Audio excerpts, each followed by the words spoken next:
চারটে পয়সার পুটলি।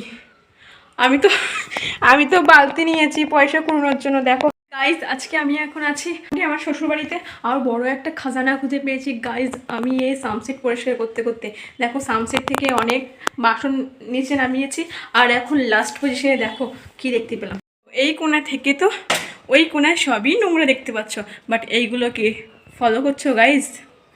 হয়ে হয়ে একটা, দুটো, তিনটে, চারটে পয়সার পুটলি।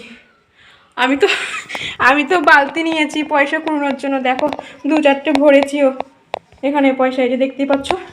আর এখানে এগুলো সব পয়সার পুটলি রয়েছে, 10 টাকার কয়েনও রয়েছে গাইজ। আমি তো এখন বালতিতে ভরে দেখবো যে কত কি হয়।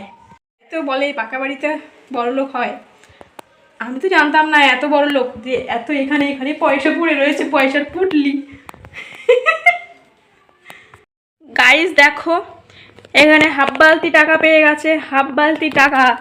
এই দেখো সব টাকার বুটলি, এটার মধ্যে অনেক টাকা আছে। দেখো ওরে বাবা কত পয়সা। আমি তো বহুত বড় লোক হয়ে রে খানিকক্ষণের জন্য। ওই হয়ে কিছুক্ষণের জন্য তো আমি হেভি বড় লোক হয়ে গেছি। তাহলে কাজ হয়েছে আমার সামসেটটা পরিষ্কার করে।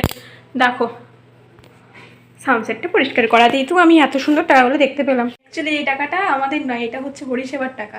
হরিবাসর হয় তো সবার বাড়িতে বাচ্চা কাচ্চা আছে বলে তাই কেউ টাকা রাখতে চায় না, দিয়ে আমাদের এখানে টাকাটা রাখে আর কি ঠাকুরের সিংহাসনের ওপরে। তো পরিষ্কার করতে করতে সেটাই পেলাম।